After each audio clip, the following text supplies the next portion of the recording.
everybody, and welcome back to another episode of Live with Roger Hanson. I am Roger Hanson, and I welcome each and every one of you here today.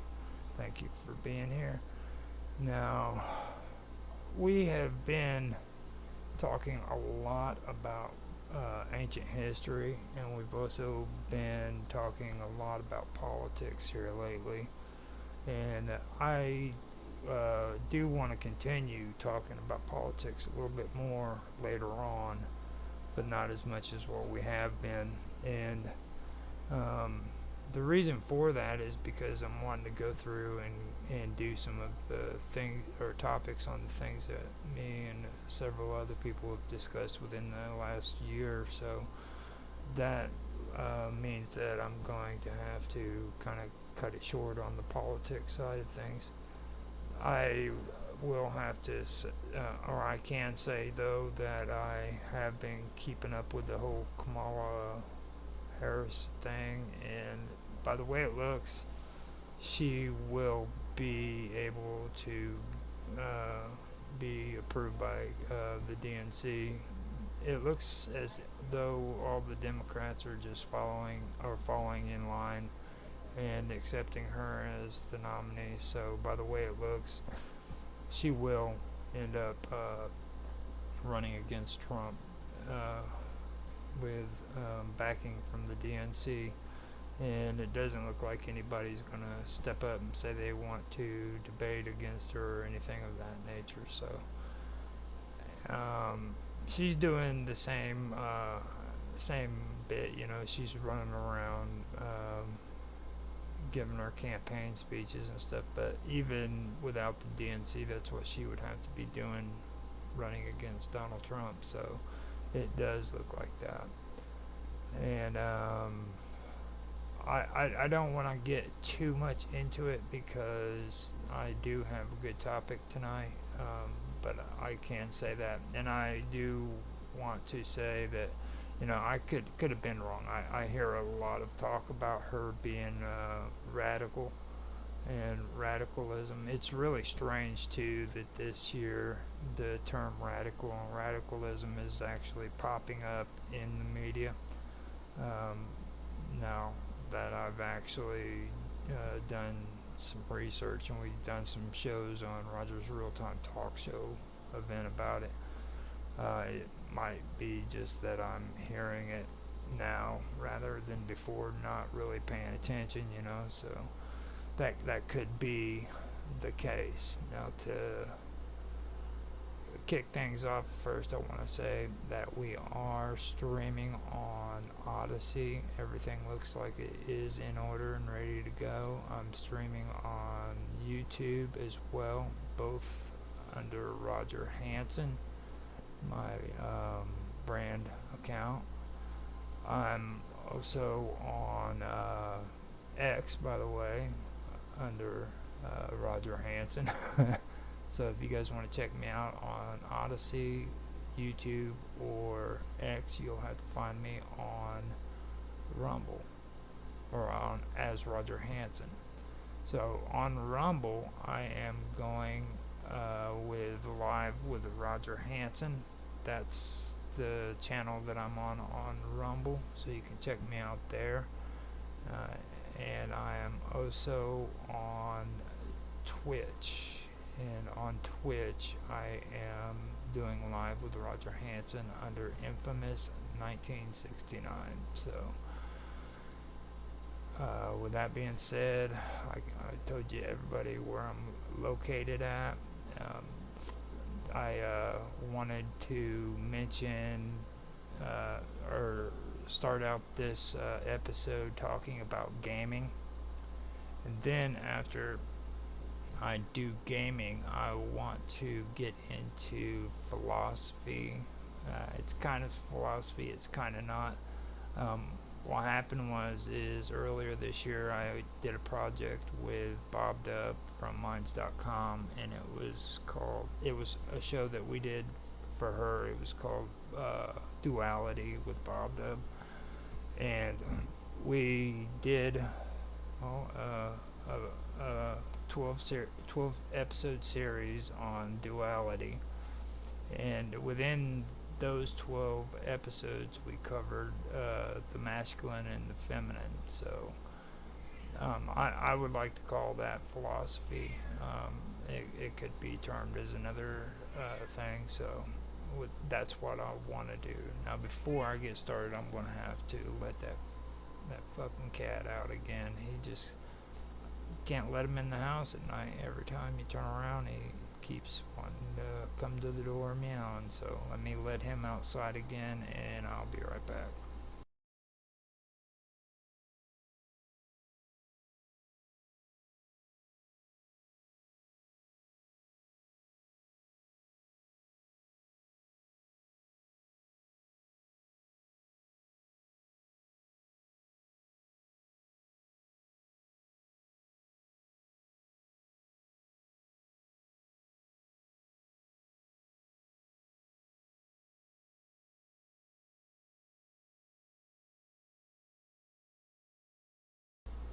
Okay, so letting the cat out.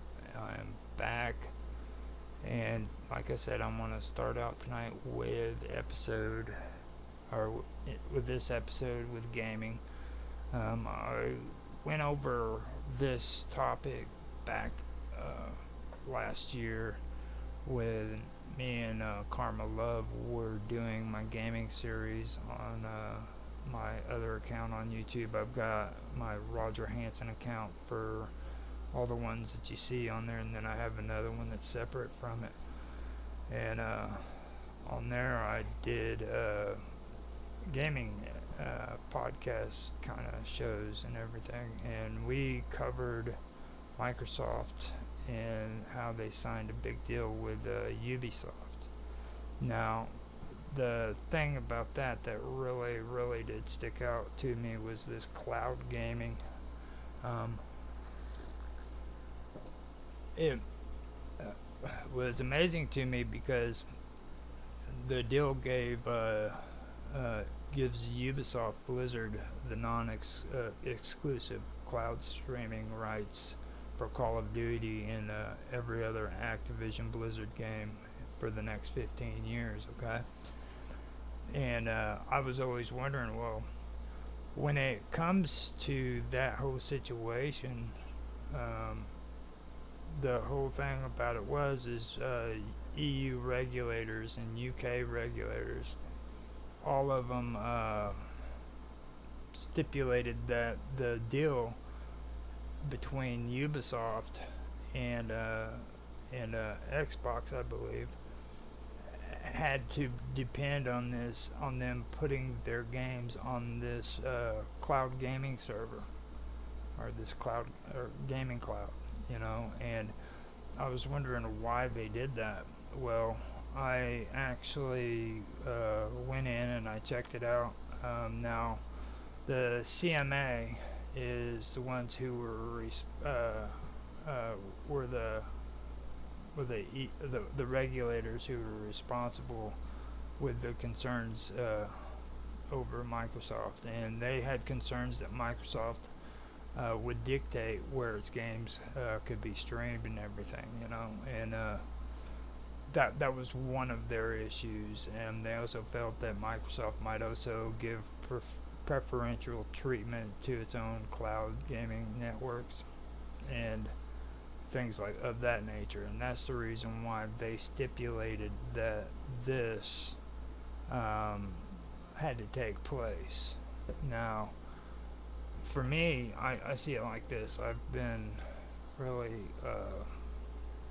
I really have been keeping an eye on like politics and stuff like that, and I find it funny that they think that Microsoft would dictate what games could be streamed, and they would take preferential treatment over to its own cloud, basically cloud gaming networks, when they themselves are all about regulation and reforms and referendums and stuff of that nature. So to me, I'm asking myself, is it really because they don't want them to dictate where the games can be streamed um, and given preferential treatment and stuff of that nature, or is it because they um, want to regulate these things and dictate what they want done? You know what I mean? So that's something that really sticks out to me. So give me a second again. I have to go check something out.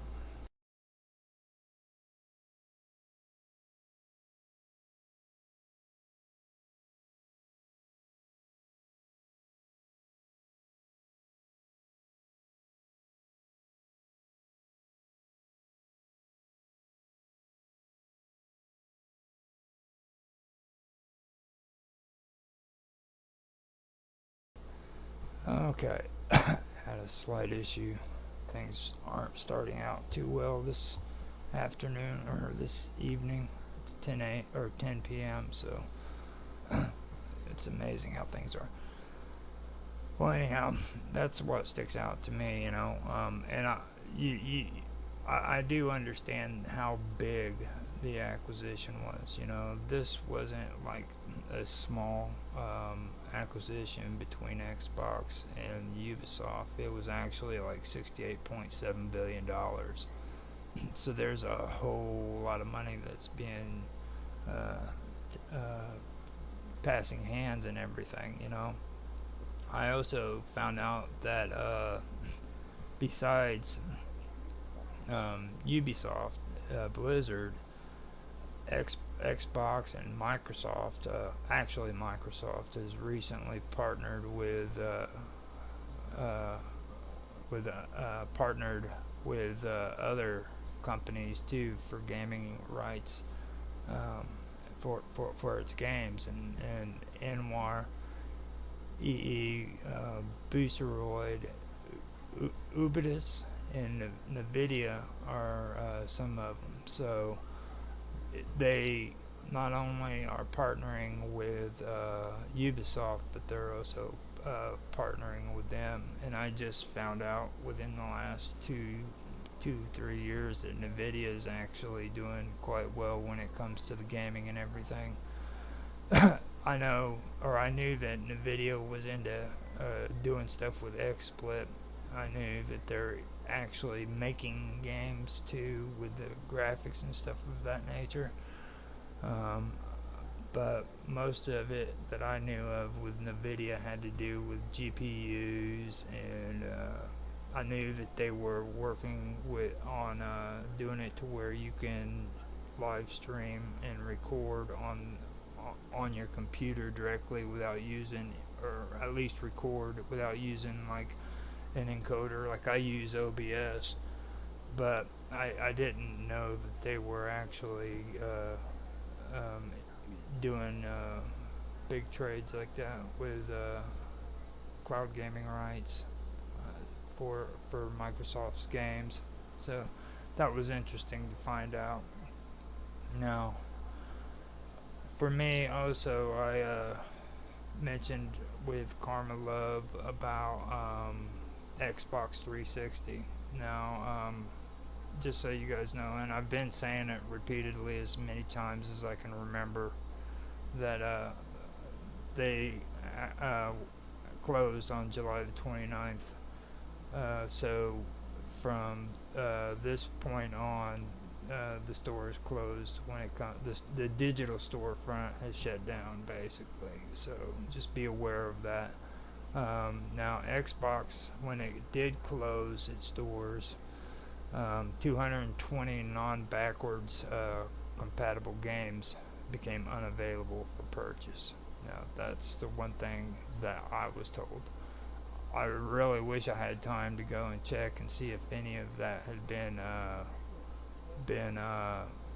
taken care of, because back when I did the original episode talking about this, I did mention that Phil Spencer said that he had the list of non back compatible games set to be lost in the shuffle, and he wanted to make it a huge priority to try to get some figure out ways in which to save these games. Um, so I didn't have a chance. Maybe later on I can go and do it again, find out more of it, because I do want to discuss more about gaming on here. And this is one thing that I didn't have time to really check up on and find out if they did do it. Now, Phil Spencer, like I said that he had a list of non-back compatible games set to be lost in the shuffle, and he was going to try to come up with a solution. And he also stated that it might simply mean, those games are already available on PC, and he also said that it's the best ecosystem for game preservation, which to me, I agree. I think it'd be good if they could get them up on the computer, set up as a computer game, to where people can play them. Maybe get hooked up with Steam, put them out for free, like they should be, to be honest with you. They're so old, they don't even make money off of it no more, you know what I mean? That's one reason why they shut it down for a thing. Spencer said that it came down to the lifespan of the hardware and the number of users actually still playing and buying games on the Xbox 360. That was the reason why they decided to discontinue it, close the digital store, and be done with it. Now me personally, there was quite a few games that I really enjoyed playing on the Xbox 360. I just finished one that I hadn't been able to play, but I'd seen somebody on excuse me, I'm having a brain on Discord playing it because I do WLCs with her, or I did. She's not on there anymore, but she had done Gears of War, and I had heard about Gears of War, but I never got a chance to see it. So finally, I did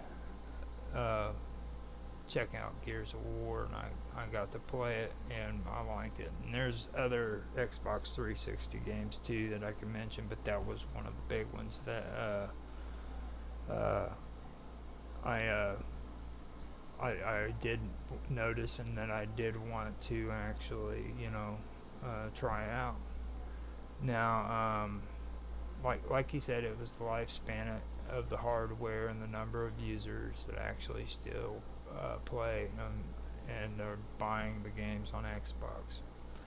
Now, like I said, it would probably be best if, they do something with Steam, or Galaxy of Games is another one. There's a lot of options that they have where they could put them up and get them out there. Hopefully they have. Now, many of the games unavailable for purchase after the 360 store went offline are digitally only titles that were part of what was once called Xbox Live Arcade. I don't know if you guys remember that or not, but these are what a lot of those games are that are that are unavailable for purchase now. Some of those titles, like Super Giants, Bastion, have been re-released on more modern Xbox hardware, but a lot of them haven't.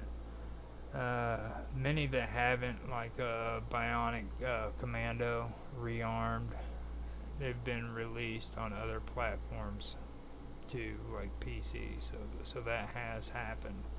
I do want to make a note though, that game game content already purchased on the Xbox 360 will still be able to be played and re-downloaded, and backwards compatible titles will still be available for purchase on Xbox One and Xbox Series X S. So that is one thing to understand, and I still have to go and I have to check out what's going on with Xbox as well on my computer, because before this one I did notice that their store had changed, so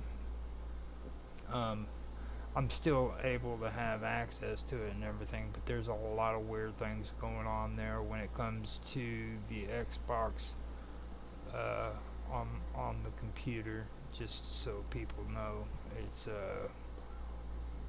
really weird. Like now, it's called Xbox, just plain Xbox.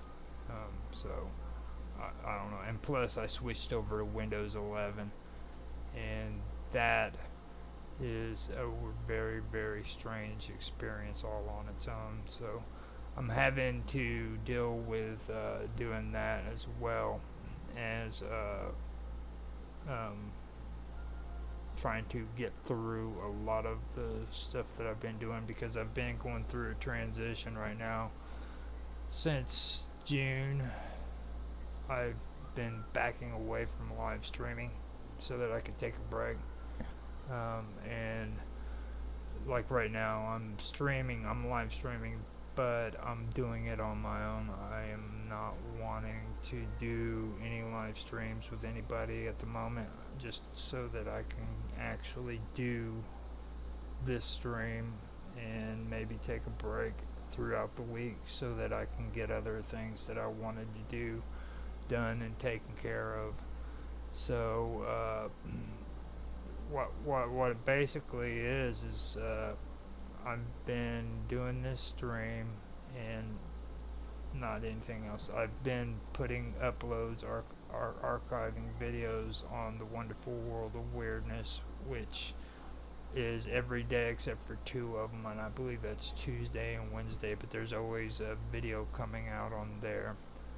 I don't have anything coming out on Strange Stories, which I'm probably going to get that started up here before long too, and get some stuff going out there, because I want to keep the content coming, you know what I mean, even though I'm not live streaming. So I do have plans there, I just don't know them exactly. I reached out to a couple of people that I want to work on my Into the Abyss series with. This next one, I am wanting to discuss astrology as well as Jupiter, and how, or not astrology, but astronomy and Jupiter, and how these two things are played out in history, you know what I mean, because there's a lot of interesting stuff that's taken place there that I do want to bring up and have a conversation about. One of the persons that I know of is really good in numerology too, and I want her to come on, and if she wants to talk about numerology and how it relates to the things that she's hearing, I have no problem with that. It would be perfectly fine. It's up to her if she wants to do it, but that's completely up to her. Now I also am in the process now of trying to get 2 channels that I have that's been basically sitting around for the last 6 months back up and running. I have one that's called The Storyteller. I've been promising to do a story from John G off of Minds.com for a while, that I am in the process of getting it edited and ready to go. I've got 5 chapters of it already recorded, but now I have to get it all set up and put on there and scheduled and ready to go, and we should have that going. So it's gonna be good. I've got that. I've got 2 other stories that I do want to add to it. One is going to be about Satan and Moloch Ball in an arm wrestling contest. I think that's going to be pretty cool. So after that, there is a few others actually, but that's one of them. Another one is going to have something to do with what we're about to discuss tonight when it comes to the masculine and the feminine aspects. So that's going to be pretty cool as well. So that is going on there. Now, I'm wanting to get active on a channel that I really haven't done nothing with for years, and this one is called Earth. Now, I've been doing ancient history and science.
He was trying to call in. He's probably doing a show right now, so yeah.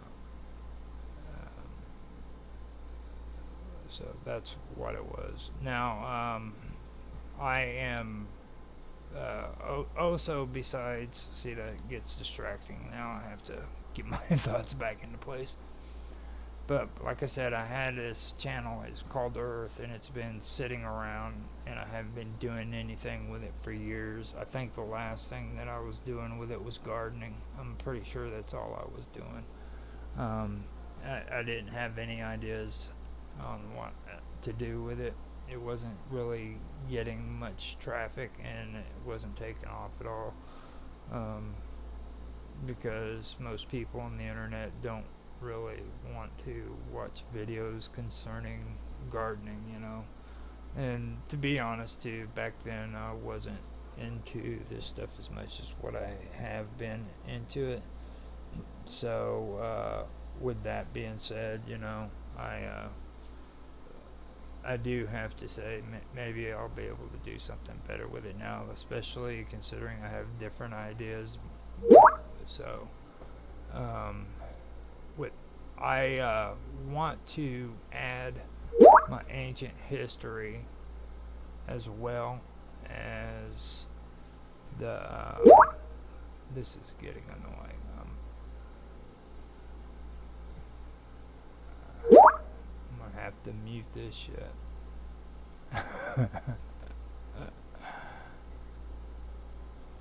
Yeah, mute the noise. And well, anyhow, I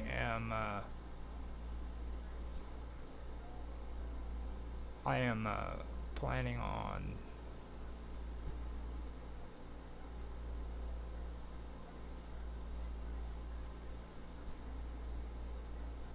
let's see, it doesn't want to do it.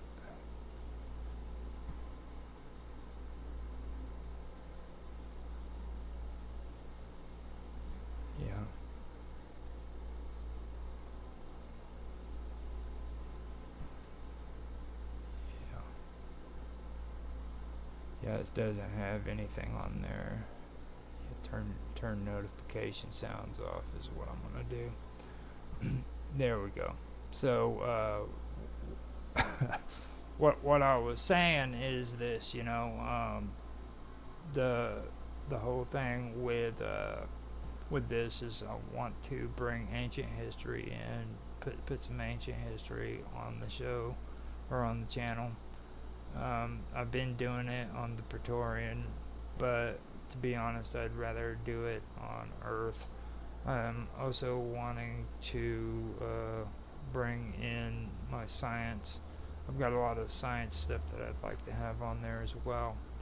Now, the Praetorian was originally set up for politics, but I got frustrated with politics during.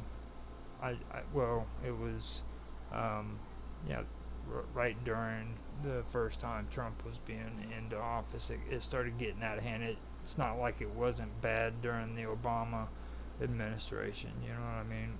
Everybody was pretty hostile then, but after freaking Obama into Trump and then into Biden, it just everything is turned to crap.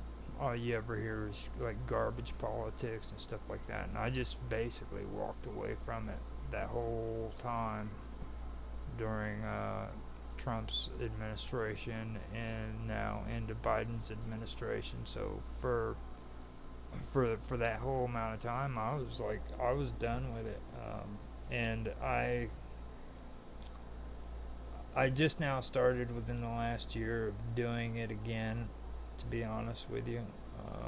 So with with with all of that, I've been focusing on that, but I really don't want to come back with ancient history on the Praetorian, and stuff of that nature.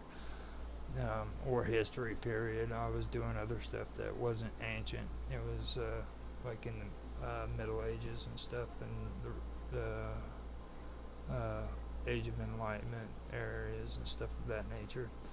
But I want to put that on Earth, and then after I do that, I'm also wanting to do my science, like I said.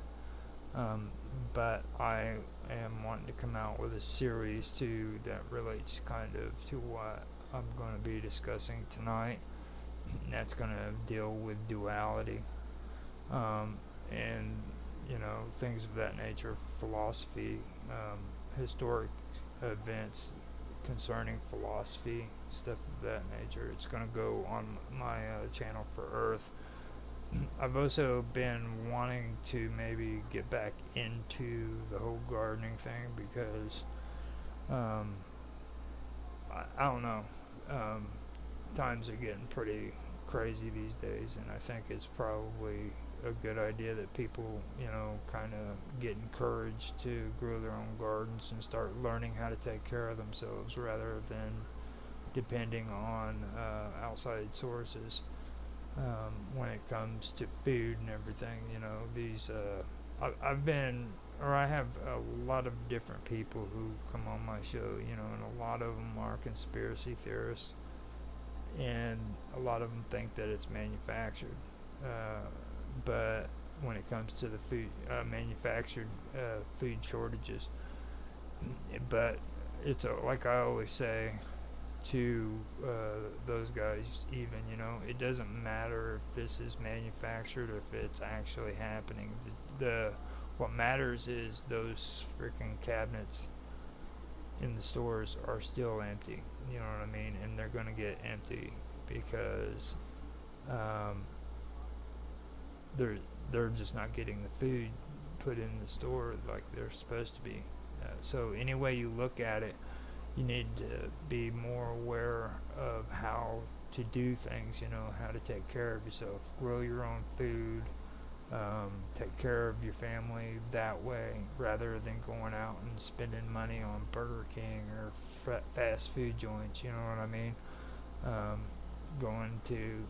Because to be honest, going out to these restaurants even is unhealthy for you. There's nothing good about it. And you can say, yeah, well, it's just unhealthy going to stores too, which is true. There's a reason why the dairy section has all that cheese and all that cottage cheese, you know what I mean? So those are things that you need to think about. Maybe pick up a little bit of fertilizer and get your hands dirty.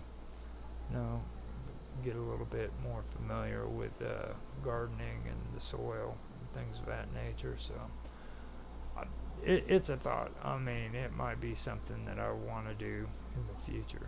So now, what I do have going when it comes to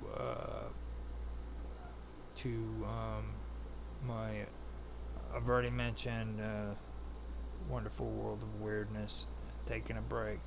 Now, Austin and Summer Todd have said that they are coming back in October. So in October we'll be doing something there, and I'll be doing something as well. WoW Talk is pretty much good to go until the end of the year when it comes to uploaded archives. We have tons of good content coming in there, so that channel is taken care of. Like I said, I wanted to focus on doing this one, put Live with Roger Hanson on here, because this is something that I've been wanting to do the whole time.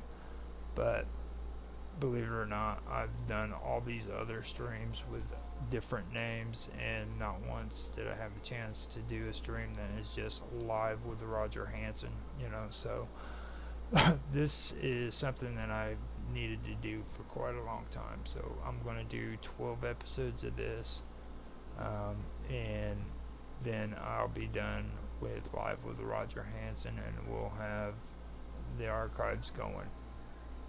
Now, besides doing this stream, what I'm also doing is I'm transferring files from YouTube, and well, not really YouTube, it's actually right here on my computer. I've got all of the videos that I've done for the last year. I mean, it's literally the last year, maybe 2 or 3 days past a year. Last year, I've got all the videos uploading on Rumble, and not only are they uploading on Rumble, but they have their own channels and they have their own playlist to go with them. Now, I have got Live with Roger Hanson, then I've got Gaming with Infamous, I've got the Praetorian, I've got the Wonderful World of Weirdness, and I have I think that's it. There might be another one somewhere. I'm not quite sure about that. So, but I know that I have at least 4 channels on there that are good to go. I could probably check it out real quick, but I am live streaming on Rumble, and I don't really want to. But yeah, I can go there and find out. Now, that is what's going on with me when it comes to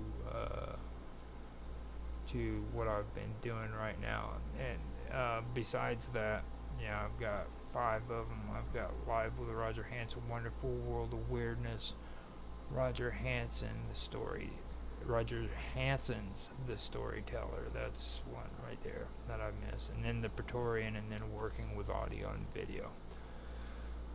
So all of those channels are set up, the playlists are going in, and we have got it set up and good to go. So it looks like Wonderful World of Weirdness is also eligible for being reserved on custom URLs as well, so that's pretty cool. Good news to hear. Now,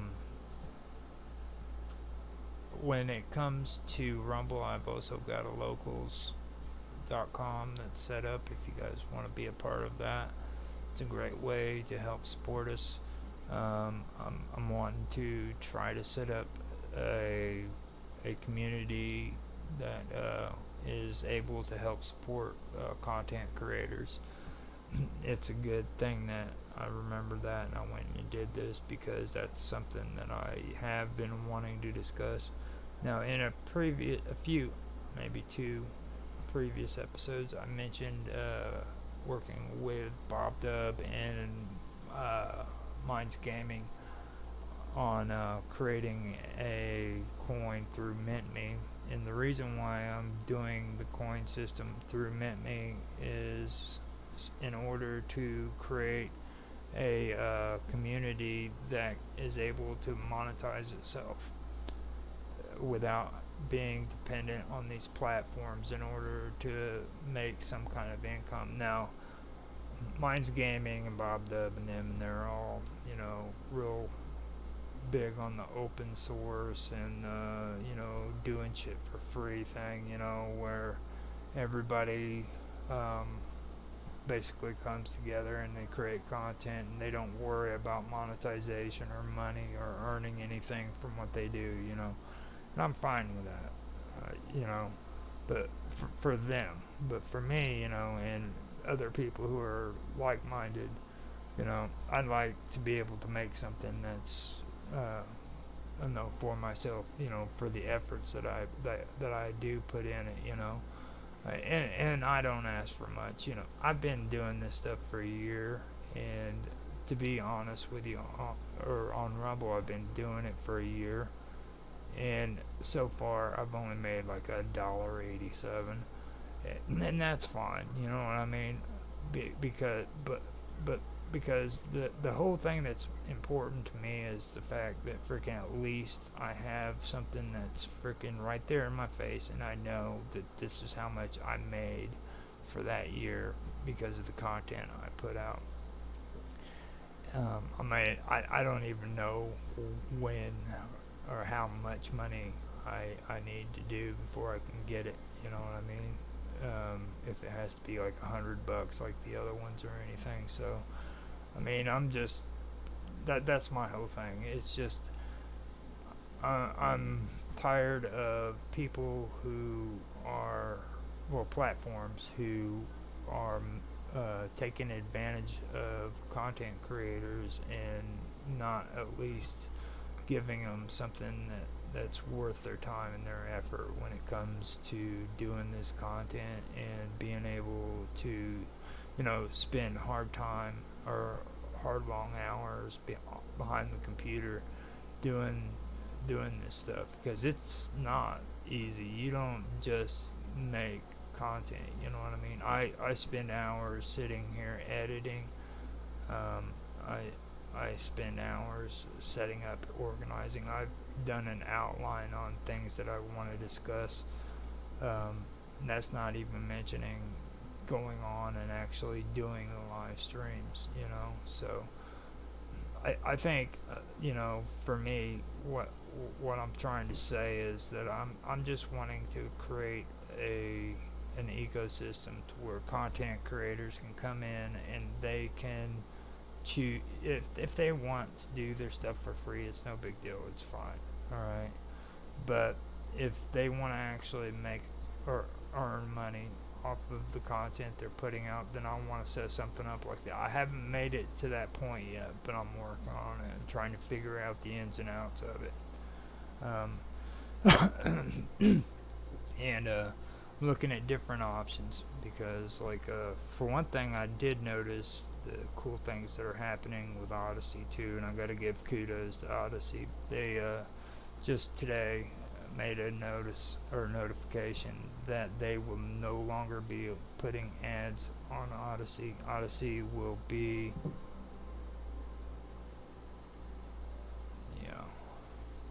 hold on a minute, I'm having issues.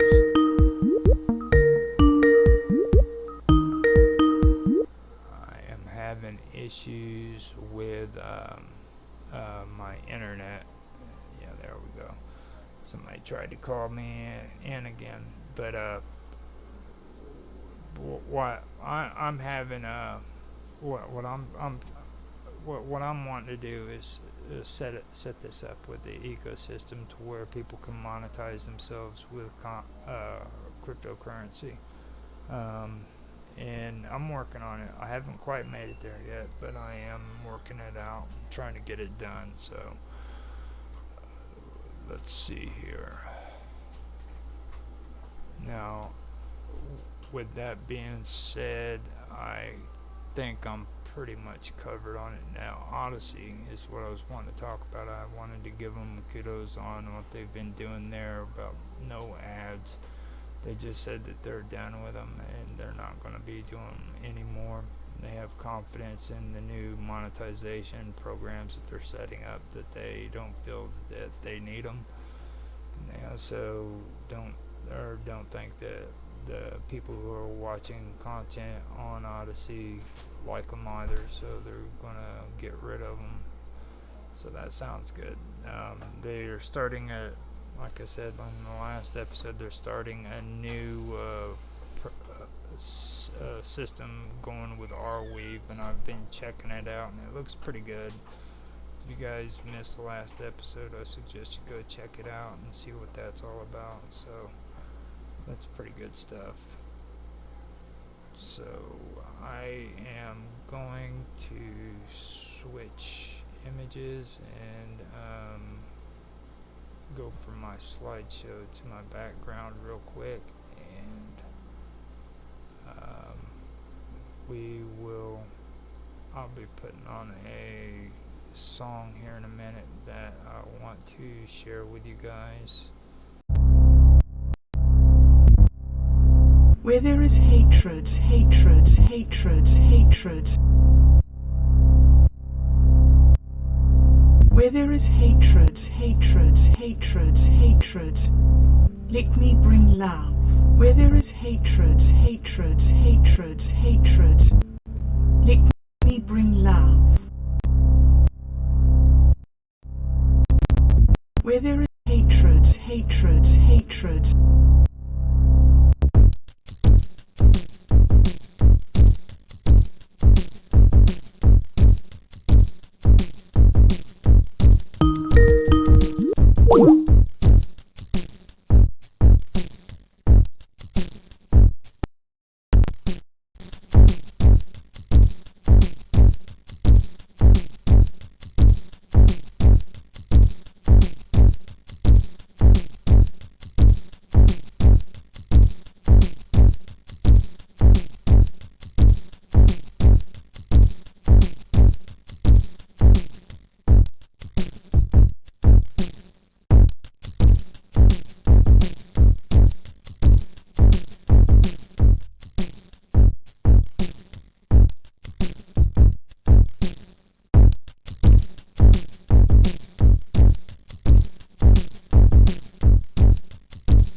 Where there is despair, despair, despair, despair. Where there is despair, despair, despair, despair. Let me bring hope. Where there is despair, despair, despair, despair.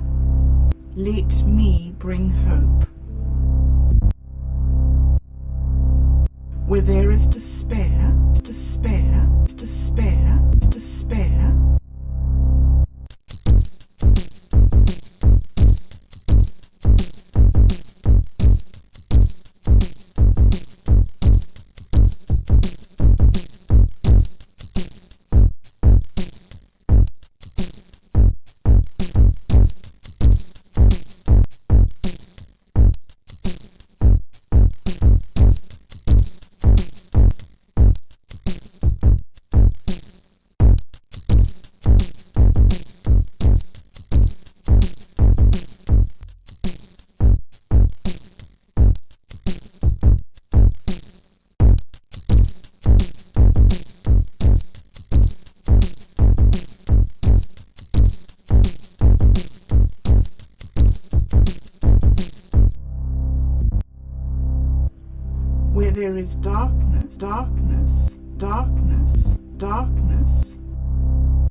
Where there is darkness, darkness, darkness, darkness, let me bring your light.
Where there is sadness, sadness, sadness, sadness. Where there is sadness, sadness, sadness, sadness, let me bring joy. Where there is sadness, sadness, sadness, sadness, let me bring joy.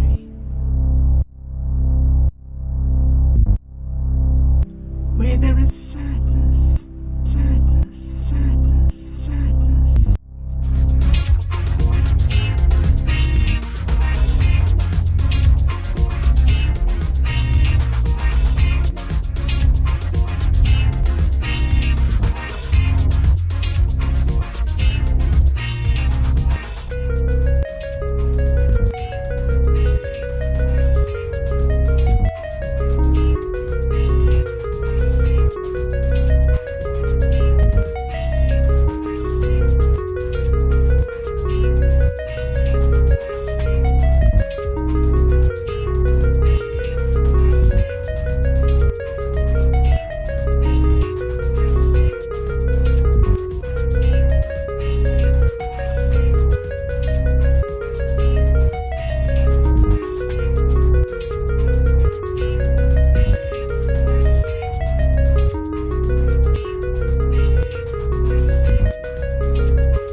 The moods flow from one to another, never stopping. There is no pinnacle development, never stopping, never stopping. The moods flow from one to another, never stopping, never stopping, never stopping. Defined, defined, defined, in the moment, defined, in the moment, defined, in the moment, in the moment, in the moment, and becomes 2 life forms, then 3, then 4, then 5. The birth and the death, the birth, the birth, the birth and the death, death, death, then 3, then 4, then 5, then 3, then 4, then 5, then 3, then 4, then 5, occur in the same instant. Winter turns to spring and the summer turns to autumn. Death is life. Achieve balance, balance, balance, balance, achieve balance, balance, achieve balance, achieve balance, harmony, harmony, harmony, achieve balance, harmony, harmony, harmony, achieve balance, harmony, harmony, harmony. Cause the energy to flow, flow, flow. Cause the energy to flow, flow, flow. Cause the energy to flow, flow, flow. Where there is hatred, hatred, hatred, hatred. Where there is hatred, hatred, hatred, hatred, let me bring love. Where there is hatred, hatred, hatred, hatred, let me bring love.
Where there is despair, despair, despair, despair. Where there is despair, despair, despair, despair. Let me bring hope. Where there is despair, despair, despair, despair. Let me bring hope. Where there is despair, despair, despair, despair.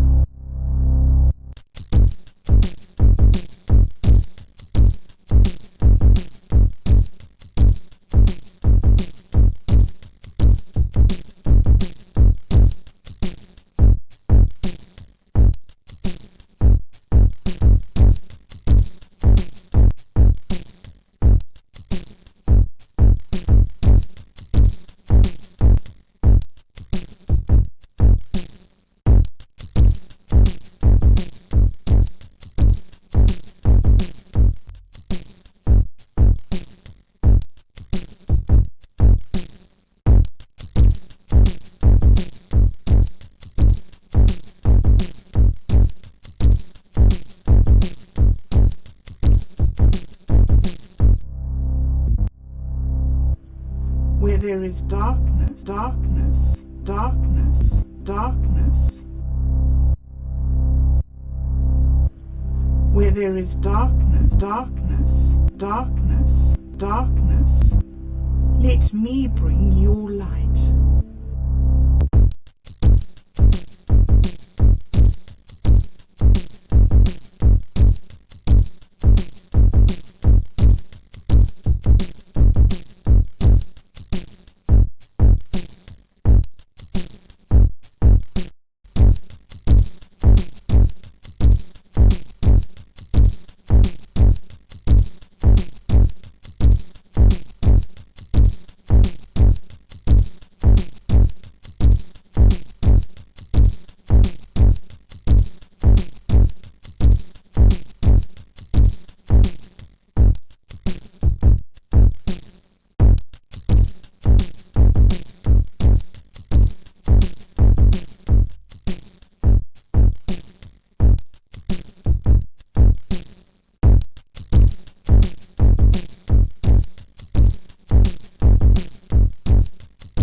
Okay, so that is the end of that. Now, I am done with discussing gaming and things of that nature with Odyssey and all that stuff. So now I want to get to the second topic that I was wanting to discuss. Just so you guys know, that song had Bob Dub in it. I used her voice in the mix on that, and I did that. It's supposed to be coming out on my G spot. That's going to be all the crazy mixes I've been putting together. So if you guys want to check that out, you can. I figured I would do I figured I would do the song starting out before I got into this, because this is a project that me and Bob Dub did, like I said earlier.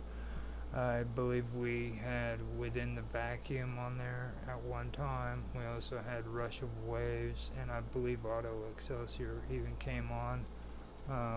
We had Do Better, he came on as well. I think he came on twice maybe. So we had quite a few people who showed up for it. I don't know for sure if Auto and Within the Vacuum came on. It was a pretty long series, to be honest with you. We covered a lot of interesting stuff. So the whole thing started out with duality, and it reached into masculine, the masculine and the feminine. And that's the thing that I wanted to discuss tonight. Now,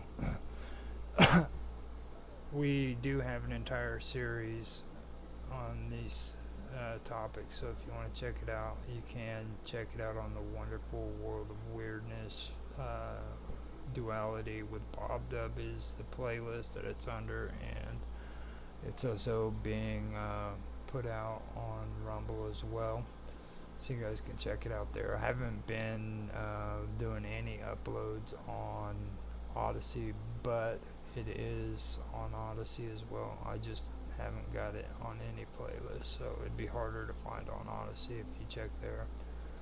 But like I said, tonight what I want to discuss is the masculine and the feminine, and it was a part of this series on duality. I just want to focus on these two subjects. I'm going to start out with discussing the masculine and then go into the feminine aspects. Now, this is going to start out in the masculine aspects of nature, and I won't be like going in between and saying this is the masculine aspects of nature and then starting out with another aspect or part of the world or anything, because masculine and feminine aspects don't work like that. They kind of go from nature and blend into other things that are going on in the world, so you can't categorize them normally like you could everything, because first of all, and I've mentioned this too before, and a lot of people gotten upset whenever I said this. I think the first mistake that we did with these two aspects where we linked them to gender. Gender is part of the masculine and the feminine, don't get me wrong, but it's a lot bigger than that. It goes into almost every facet of life that we know, as we know it, and not only that, but male or female, it doesn't matter. You have both aspects within you. So males have both a feminine as well as a masculine aspect, just like a woman has a masculine as well as a feminine aspect. So like I said, I think that the biggest mistake we did was we latched these on to genders, and I'm not trying to say any dumb shit about freaking transgenderism or anything like that. This has nothing to do with politics whatsoever. As a matter of fact, I probably or most definitely won't be discussing politics when it comes to this, because the stuff I talk about will go into society as a whole and how these two aspects actually influence us in everyday life, and they've always influenced us. It's not something that is just occurred or is something that's been around for only like 2,000 years. It's been here since we have. So with all of that being said, I'll get into the masculine aspects here in a second after I take a drink of my coffee. I do want to apologize for being harassed on Skype. All of a sudden now everybody wants me to hang out with them. You know what I mean? So let me go on and see if we actually do have anybody watching. Got a couple of views, and I believe so. So we got 3 views on Rumble, 2 views on YouTube, and 1 view on Twitch. And then 1 on Twitch could be me watching myself. So thank you guys for sticking around, and I'll get started now. You have the masculine aspects of nature. which are gravitational forces, buoyancy, force, electrostatic forces, and so forth. Okay. The sun represents the masculine aspects of illumination, strength, and power. So these are masculine aspects that have to do with nature. Now, the masculine aspects within society encompasses courage, decisiveness, protection, responsibility, authority, bravery, honor, and the establishment of law and order. So, if you are a person who believes in courage or shows courage, if you are decisive, if you are protective, things like that.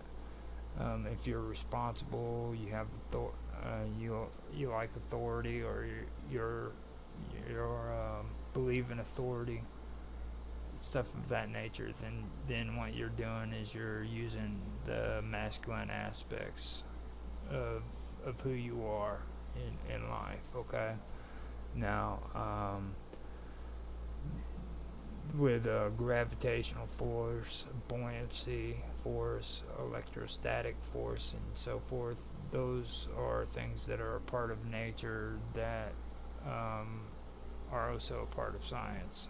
Now, buoyancy actually is like one of the very basic, important parts of astrophysics, I believe, too. They use the duality of buoyancy in physics as well. So that's something to take into consideration. So it goes from nature into science. That's one thing that we were really big on towards the end of our series was nature and dualities.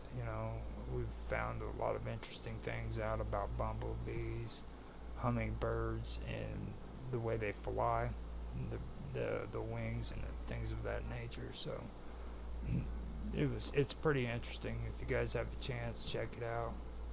I think you would like it. So now,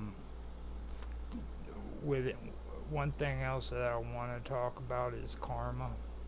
That's something that Buddhists and Hindus believe in. Now, karma is another word for duty. And karma and duty are masculine aspects according to the Hindu and the not Muslim, the Buddhist theology. So that's something you need to realize as well. So karma, when you're talking about that, that's what you're talking about, the masculine aspects according to those theologies.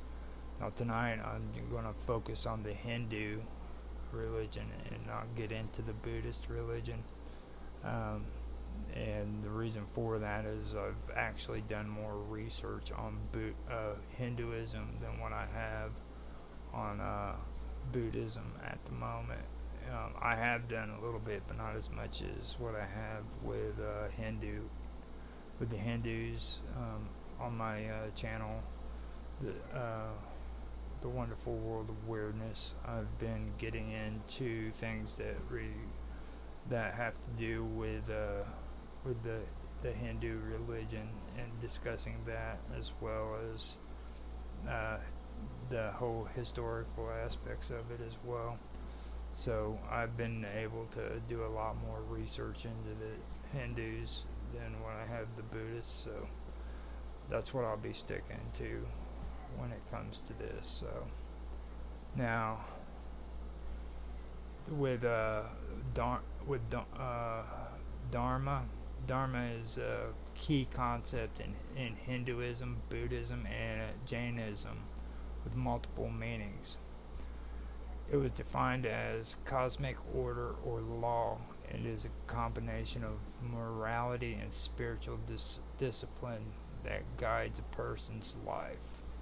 In Hinduism, dharma is the religious and moral laws that govern individual conduct and is one of the four ends of life.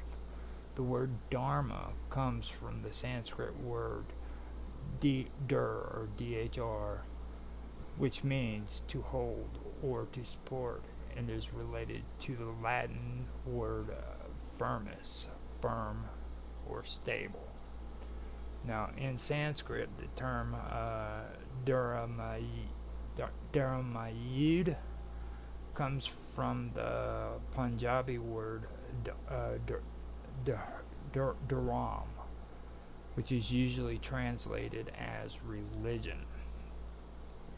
However, it has been said to encompass a broader understanding of appropriate conduct, moral order, and bodily discipline than the English word religion and religious practice, according to people who believe in Hinduism and Buddhism.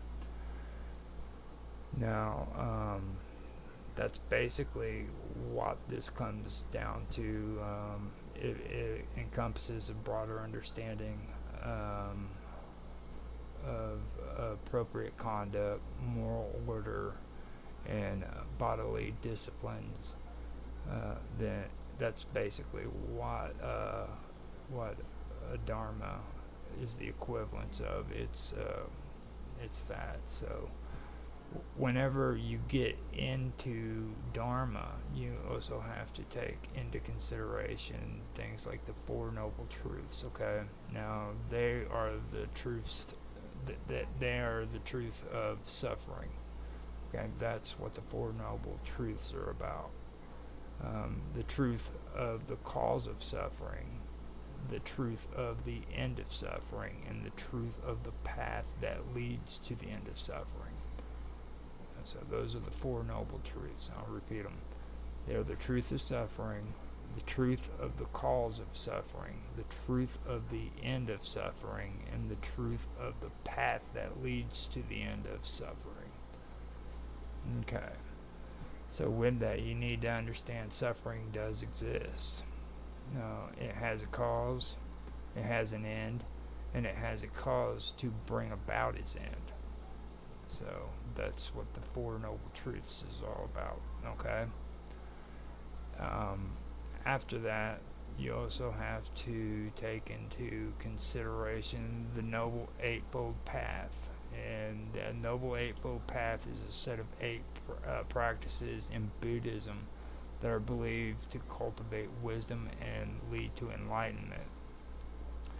You have the right view, insight into the reality of life, then the right intention, also known as the right resolve. Then you have the right speech, abstaining from harmful, divisive, or false speech and idle chatter. After that, you go to the right action, which is behaving in a skillful way that promotes peace and honor and avoids harming others. Then there's right livelihood, earning a living without causing harm or suffering to others. After that, you have right effort, putting effort into meditation and positive emotions. Then there's right mindfulness, being aware of yourself and the emotions of others. Okay, now then you go into right concentration, developing focus to aid in meditation. Now, on a lot of these, if you notice too, with the Noble Eightfold, they mention avoiding harming others or causing suffering to others and things of that nature. That's something that really stood out to me. Now, it's like the right livelihood, earning a living without causing harm or suffering to others. That's something that really stuck out to us in our conversations and everything when it came to duality. And also there's something else that I want to mention too that I'm not really going to tap into too much in tonight's stream, but there is a difference between duality and dualism. Just be aware of that. Duality, the best example is there's birth and then there's death, okay? And those are two things that you can't really avoid, you know what I mean? You're born into this world and you die into this world, and there's no frustration with that. That's two things that happen in your life that just naturally occurs. What happens in between might not be natural, but life and death are two things that happen, and it's that's duality, where there's no friction or frustration between those two. They just happen, you know what I mean? And it's a natural way of doing. Where dualism is two opposing forces that usually collide in conflict and chaos and stuff of that nature. Sometimes they work together, but most of the time it usually ends up in conflict and things of that. That's why the ism is at the end. Usually when ISM is at the end of a world, where it indicates conflict, aggression of some kind. So okay, so those are the noble eightfold path. Okay, so now we come to something called the RTA, or RTA is how it's spelled. It's just RTA. Now, RTA is a concept in Hinduism that refers to the natural order that governs the universe and everything within it. Okay, the word RTA comes from the Sanskrit word urta, which means order, rule, truth, or logos. It is also described as a force of power that is necessary for the cosmos to have freedom, safety, security, truth, order, and law. So right here you're getting a bit of information of what the masculine aspects of Dharma is in Rata, or whatever, however you spell it or say it. It represents freedom, safety, security, truth, order, and law. Alright, and that comes right back up to what I was discussing before whenever we were talking about the masculine attributes within society encompasses courage, decisiveness, protection, responsibility, authority, bravery, honor, and the establishment of law and order.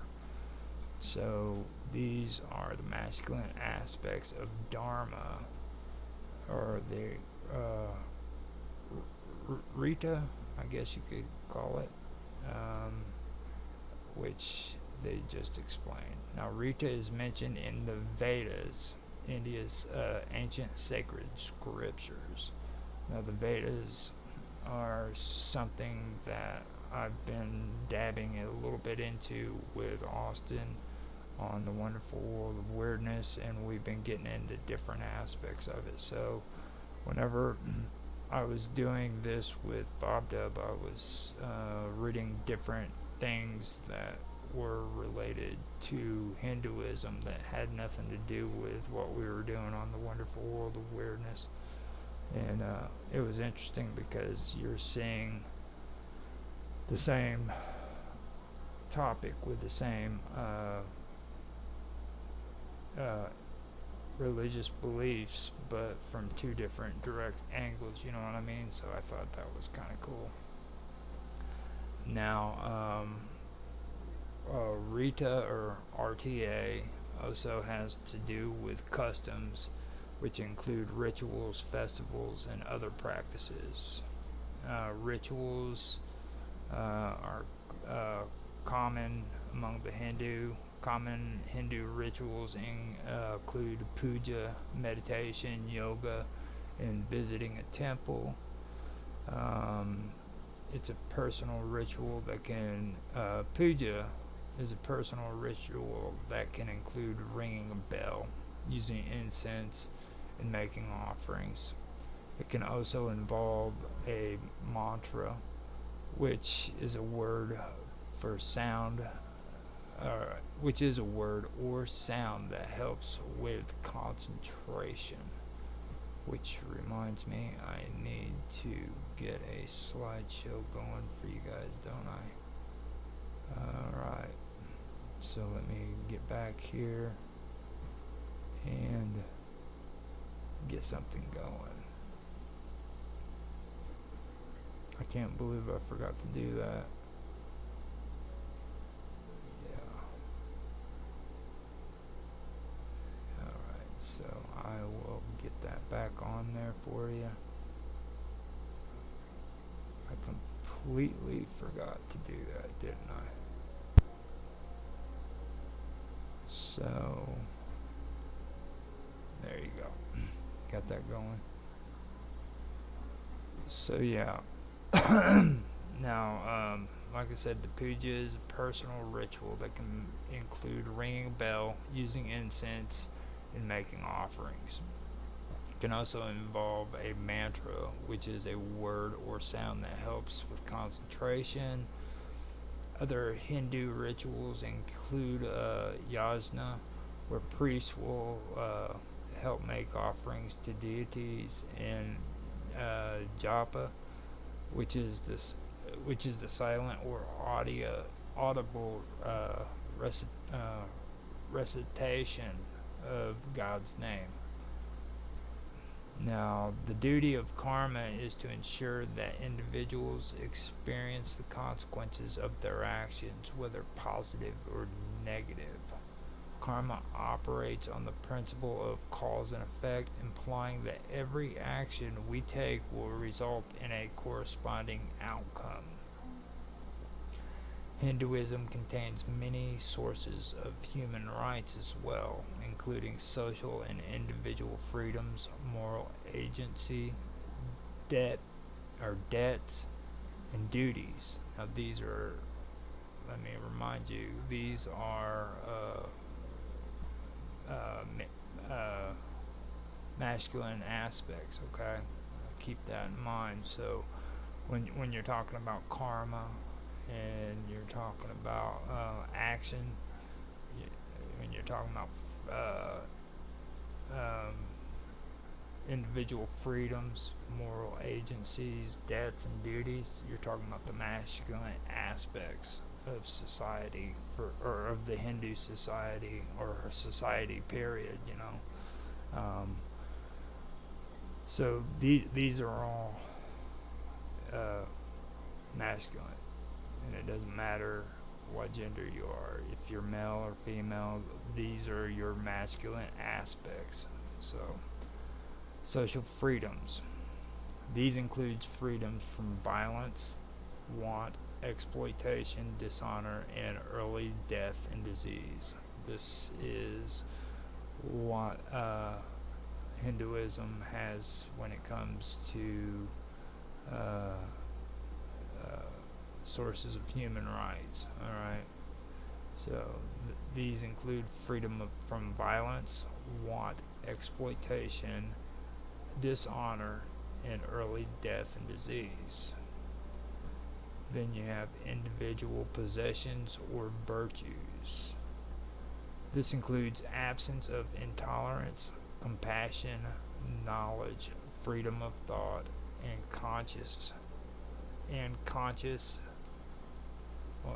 freedom of thought and conscience. Yeah, there we go. Individual possession of virtues. These includes absence of intolerance, compassion, knowledge, freedom of thought and conscience, and freedom from fear and frustration. Now that one kind of gets a little weirded out for me. Like, these include absence of compassion, knowledge, freedom of thought and consciousness. Now, that that kind of goes against the grain on a lot of things when it comes to Western thought. You know what I mean? So I think that that's pretty interesting. I've actually heard somebody having a conversation about that at one time. I thought that was pretty good stuff. Um, so I'd like to go over that some other time. I think that would be kind of cool. So after that, we go into moral agency. This includes the capacity for knowledge and action, which involves entitlement to basic rights and obligations. So now, knowledge and action, which involves entitlement to basic rights and obligations. So you got rights and obligations, all masculine aspects. Okay, so now we move into debts. And debts is all about the masculine aspect, of course, without even saying anything. But I'm going to go ahead and read it.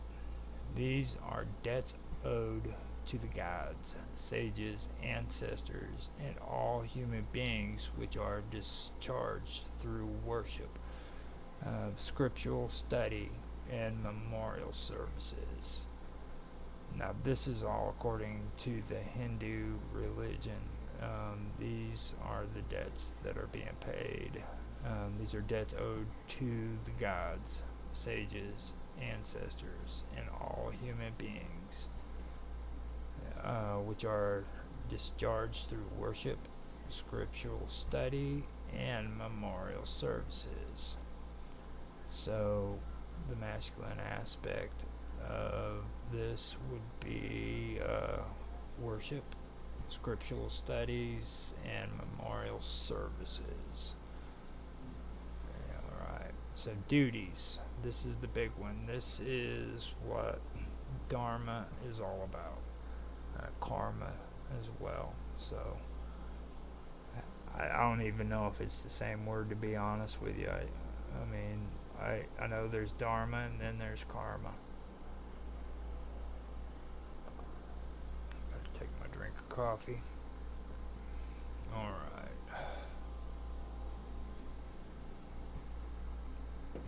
So, duties. These often coincide with rights, such as the state's duty to ensure a human being's right to safety of person.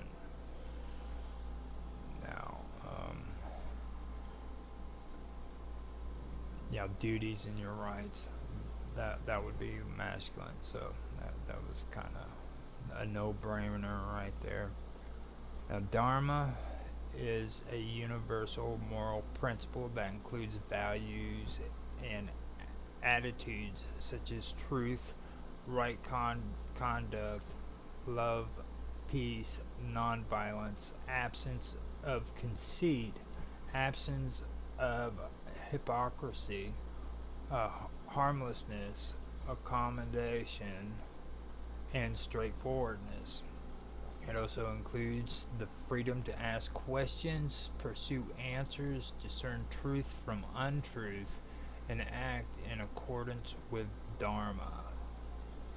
So these are basically the masculine aspects of Dharma, and that's truth, right conduct, love, peace, nonviolence, absence of conceit, absence of hypocrisy, harmlessness, accommodation, and straightforwardness.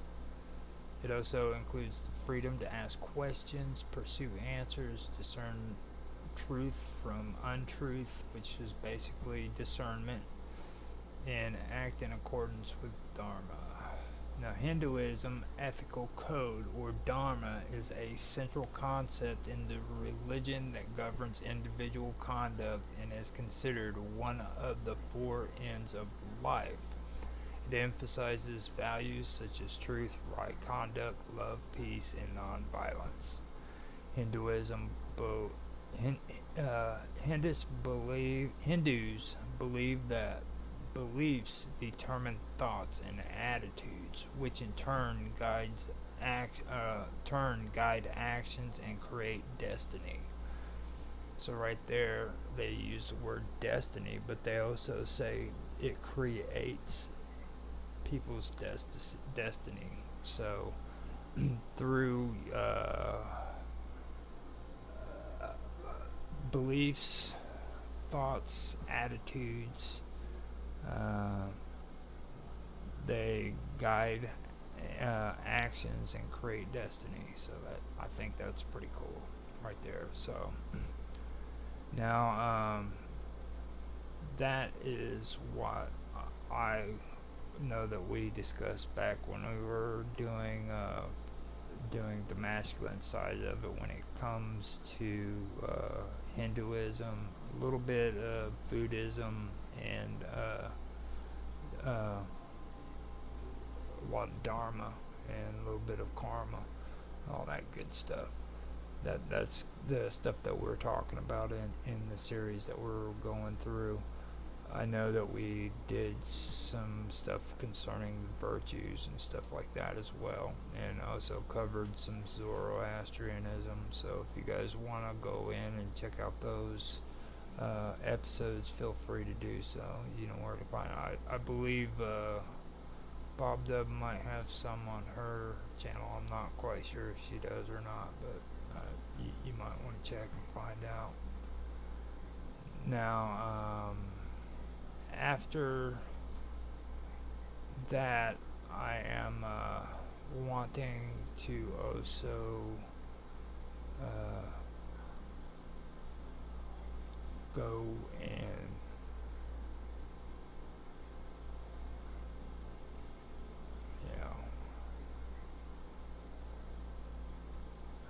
I had I lost track of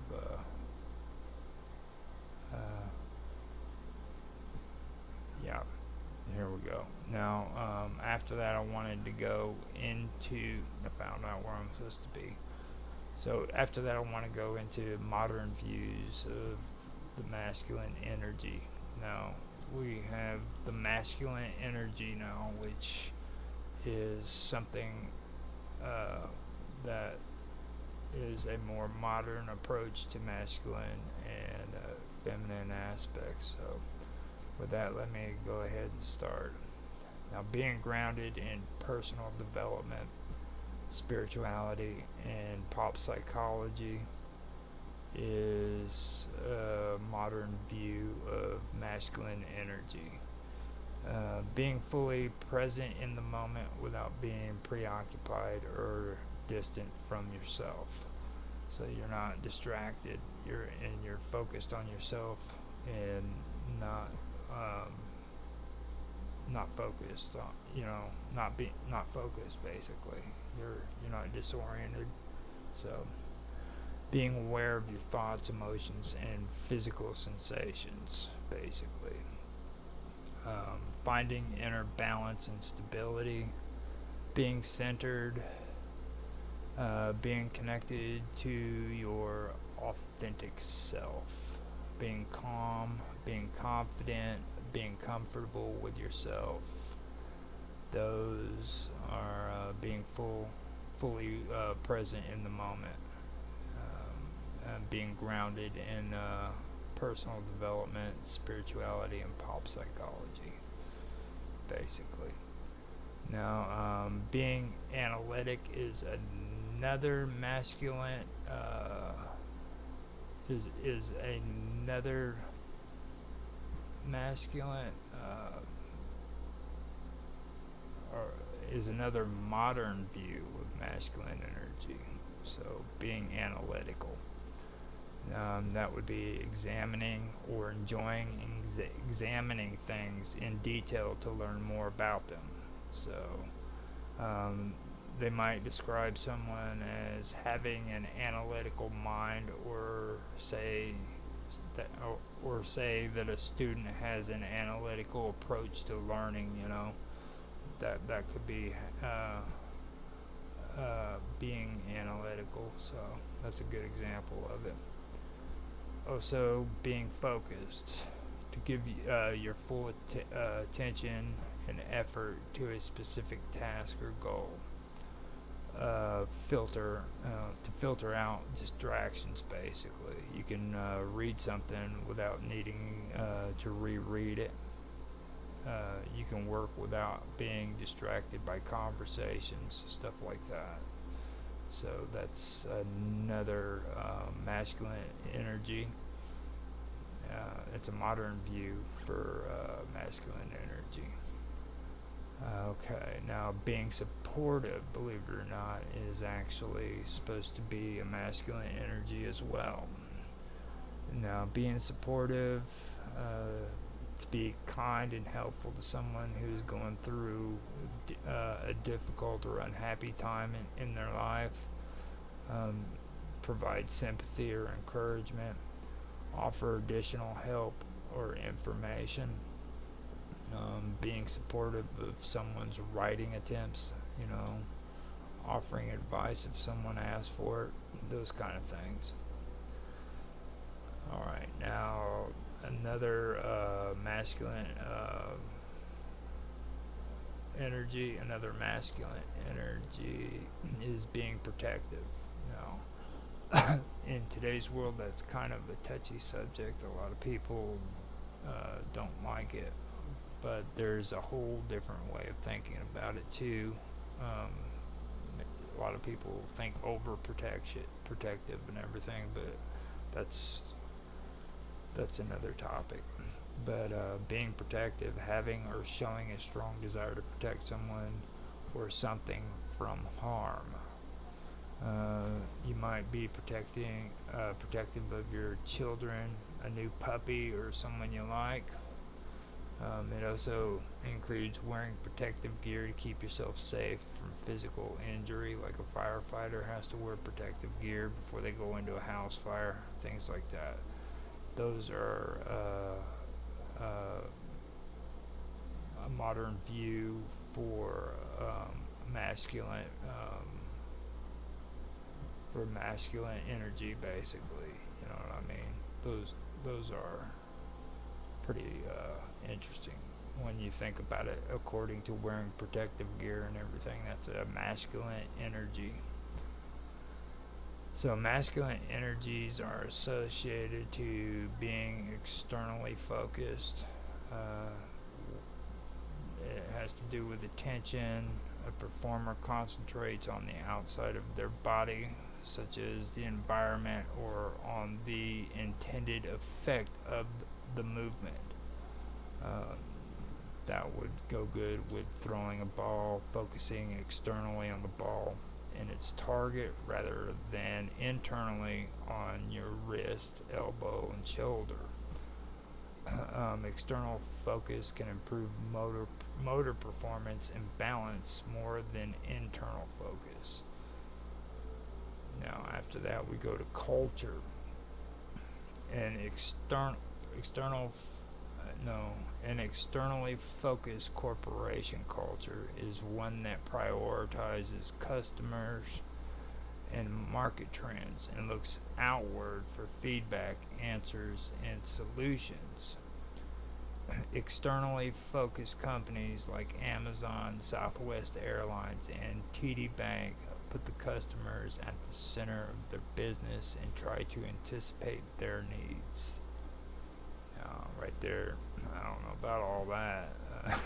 It doesn't even sound good. Just reading all that, but I'll let it go. Now, that is supposed to be a masculine energy as well. So we go into behavior, and these are associated with masculine energies. So when it comes to behavior, dogs are an example of an animal that lives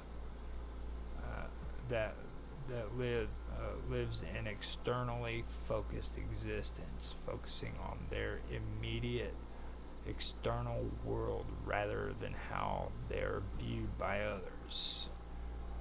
Now, that is good, but also being too externally focused can lead to problems with regulating emotions. I could I could understand that too, where people want to hide from their emotions and try to avoid them, because like during this whole situation with the stream that we were going through, I noticed that quite a bit actually. Even when I started doing this stream, um, I I would do or doing the streaming when I was doing the roundtables and the interviews and stuff. Like I've had people on who, like Karma, for example. She was a good example. She was one of these people who believed in the power of one, and Mr. Robot believes in that stuff too. And when I had conversations with him, I would bring up stuff like the subconscious mind and the ego and the alter ego. Mr. Robot was cool with it, but like Karma, and there was a few others too, who said the same thing. But Karma was one of the big ones. She didn't believe that the subconscious even existed. You know what I mean? And then like she didn't believe in an alter ego. She believed that the subconscious mind was like a connection to a God conscience that was telling you what to do, and that was it. That's all she believed in. It didn't take into consideration all of those, you know, unresolved emotions that were taking place within your head or her head or my head or anything. You know what I mean? And for me personally, I had to learn about this stuff in my own personal life, you know, and that was one of the things that really amazed me whenever I started doing this stuff. Is there's actually people who don't believe that the subconscious mind even exists. It's just like with the ego, you know, for all the good things that we do, you have to understand that there's also the alter ego. There's the alter ego in the background that is just waiting to come out. You know what I mean? So for it's kind of like waiting for the shoe to drop. Basically, is what it is. So for every good thing you do, there's that alter ego that's fueled by freaking unresolved emotions and traumatic things that's happened in your life, and that's building up because you're feeling good about yourself, but there's that part back there in the back of your head in the subconscious mind that is growing as well. So eventually what happens is, if you don't resolve all these issues in your mind, it's the shoe, it's waiting for the shoe to drop. That shoe finally drops and shit hits the fan and it's over, you know. And I've seen it happen over and over again, and it's because people didn't want to resolve issues that were going on in their life. So being too externally focused can lead to problems with regulating emotions. I've heard tons and tons of people talking about, you know, thinking over emotions versus emotions over thinking. And I personally believe that you need to think on emotional levels. You know what I mean? You need to learn how to recognize your emotions and being able to take care of them when they pop up. Because there's a lot of people out there who are emotionally bankrupt and don't know how to do that. To be honest, they have no comprehension on what they're doing. So that's something that really stuck out to me when I crossed this. And I think that's something that I tried to bring up in the streams too, but it really never hit home in the conversation. You know, people really have a hard time with that, and they just don't want to believe it. So people are consciously or unconsciously ignoring their emotions, basically. They do it on purpose sometimes, and sometimes they don't. Sometimes they're not even aware of the fact that they're ignoring their emotions, but they do it. Alright, so after that, we talk about the term left brain. Now, being left brain is a way of describing someone who is analytical, logical, and methodical. Being analytical, logical, and methodical is a masculine aspect. It's based on the idea that one side of the brain is more dominant than the other in each person, and that the left hemisphere is associated with logic, language, and critical thinking. Okay, so you got analytical, you got logical, methodical, which is logic and language and critical thinking. People who are left-brained are also said to be detail-oriented and orderly, and may do well in careers that involve math, verbal information, and linear thinking, such as accounting, science, or computer programming. That would be Mark Edworthy to a T. Mr. Critical Thinking and Linear Thinking. That is the most linear dude I know. Okay? Seriously, that it is. So, let me see what we got here. I'm going to go on and make sure he isn't watching. So, he might. Yeah.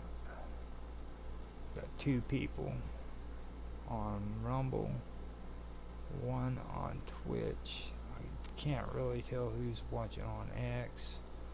I had 2 views on YouTube, so we know that much. So after that, I do want to talk about summer. You know, the time of year. Summer is often associated with masculine energy as well. Summer embodies qualities such as activity, growth, and outward expression, which are traditionally linked to masculine traits. So when discussing this stuff, you're going to be discussing aspects and traits, things of that nature, and not only nature, but you're also talking about society and people's traits and their, and different aspects of life. So just be aware of that. Summer embodies qualities such as activity, growth, and outwardly expression, which are traditionally linked to masculine traits. The season is marked by longer days, increased social activities, and a general sense of dynamism and productivity. So, dynamism and productivity, masculine aspects and traits. In many cultural and spiritual traditions, the day is often associated with masculine energy, the actual day. So you have day, and then you have night. Okay? In many cultural and spiritual traditions, the day itself is often associated with masculine energy.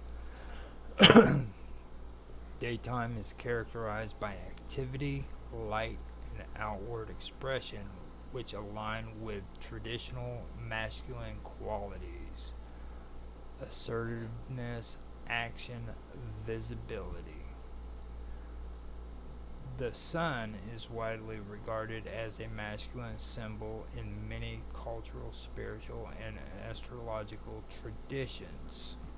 It represents qualities such as strength, power, vitality, and outward expression. Ancient civilizations like the Egyptians and Greeks worshiped sun gods such as Ra and Apollo, respectively, further reinforcing its masculine association. The support and protection provided by a partner during childbirth can be seen as embodying masculine energy. So, childbirth, birth, the support and protection provided by a partner during childbirth can be seen as an embodying masculine energy. The conscious mind is often associated with masculine traits like logic and decision making. So the conscious mind is also a masculine aspect. Traditionally, masculine traits like independence and daring are associated with creativity. So the masculine aspects of creativity is masculine traits, and that would be through independence and being daring. Masculine traits can include forms of expression such as assertiveness and confidence.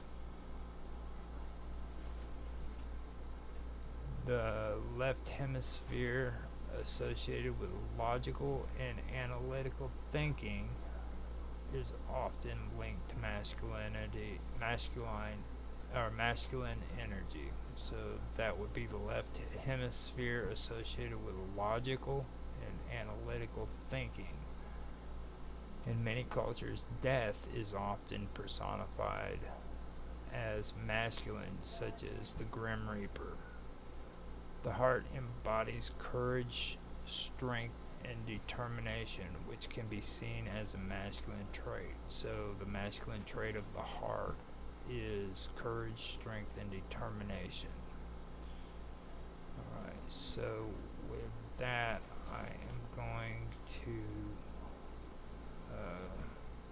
do another quick break, and I will be right back. I'll put some music on for you guys, and we will be back here in a minute.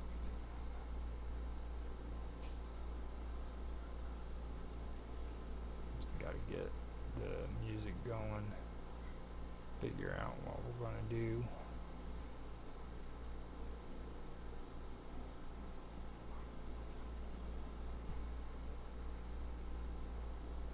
Put one of Austin's on.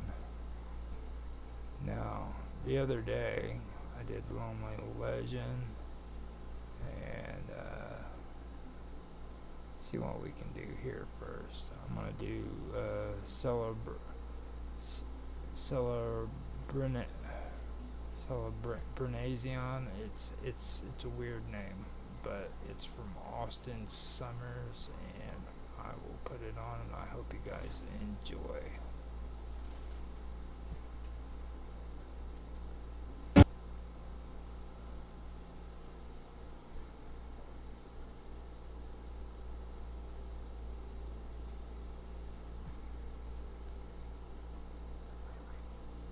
Okay, that's not working.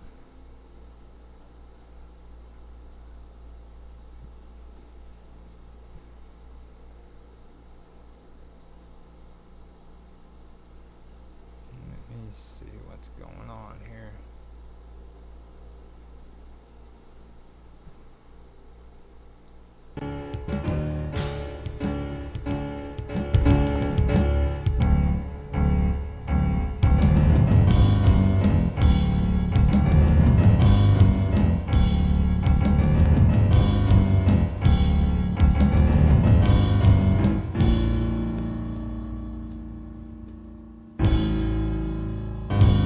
I'm your number one fan. Wrote you again and again. How many more lives must I send? I want your autograph, addressed to me personally, on your photograph. I do living with me.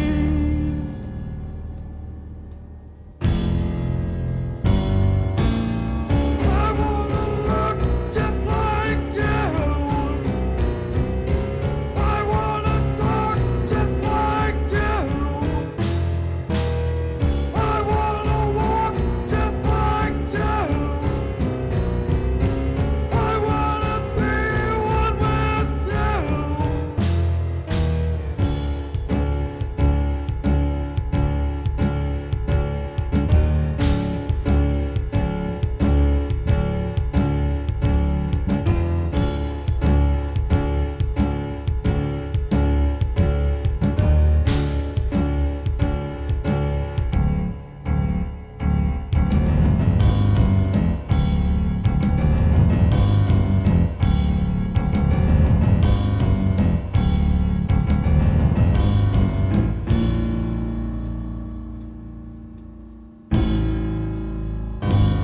on the paparazzi, chase celebrities, 'cause I need their pictures for the trash magazines.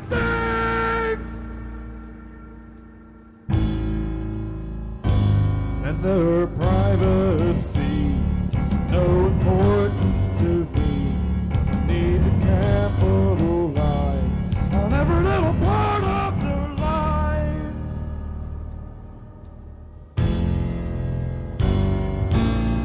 I wanna get rich off them,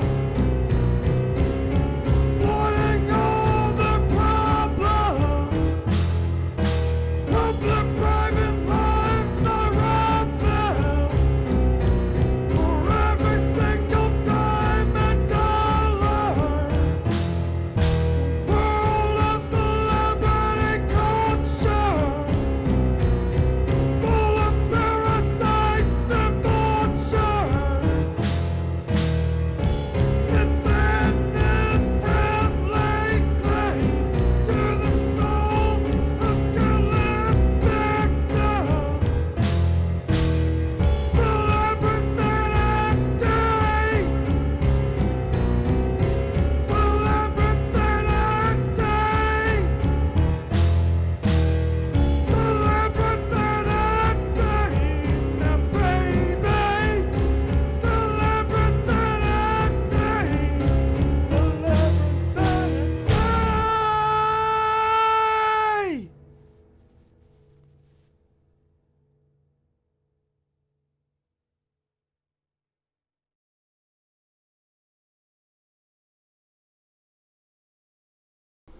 Alright, so we have that one done. That was from Austin Todd, and I am going to put another one on because they it takes a little bit of time for me to be able to actually get a cigarette rolled and have one ready to go. So this one is going to be from Old John. It's called Dead of Night. It's called Dead of Night Rhythm. So I hope you guys enjoy.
Now, before I get started with the feminine aspects, I am going to switch this media back around to a slideshow so that you guys will have something to watch.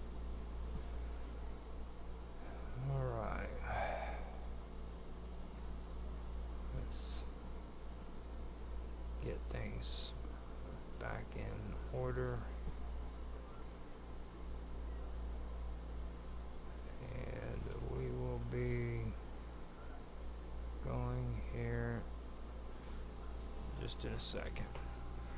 Okay, so I just went over the masculine aspects, traits, and energy, according to modern perspectives of the masculine, the whole energy thing and what they're associated to and stuff like that. So now I am going to get into the feminine aspects. And remember, if anything that I just mentioned is in your life and you're doing any of that stuff, then you are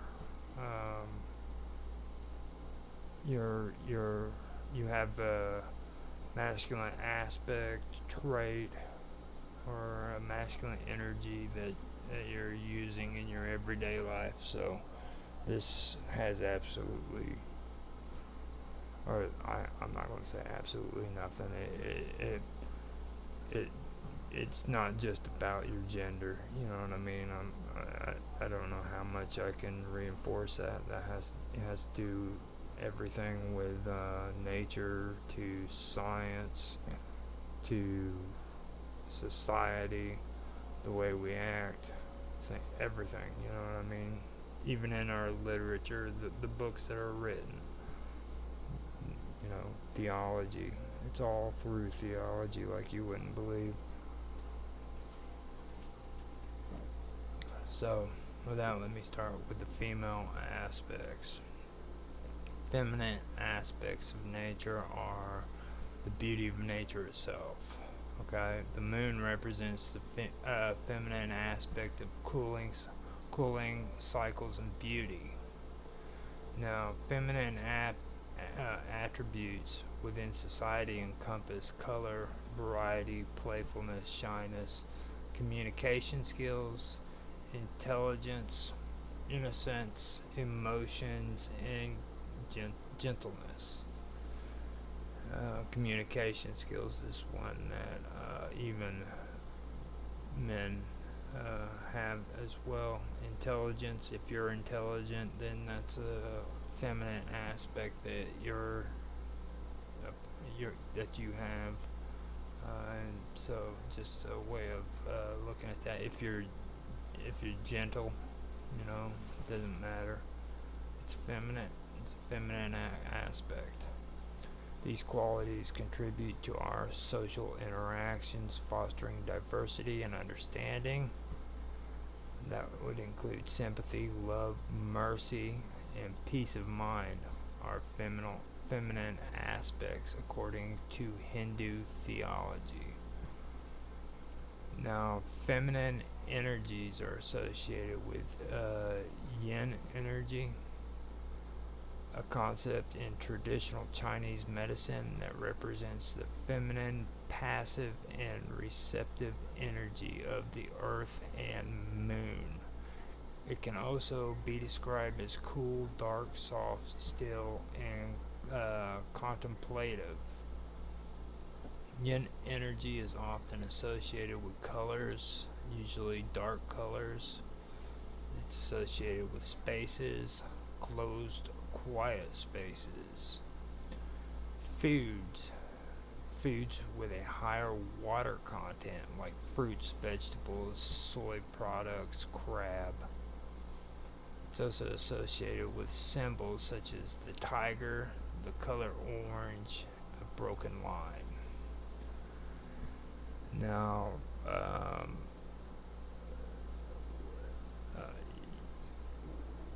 feminine energies are associated also to winter winter is typically seen as embodying feminine energy, characterized by introspection, nurturing, and inward focus.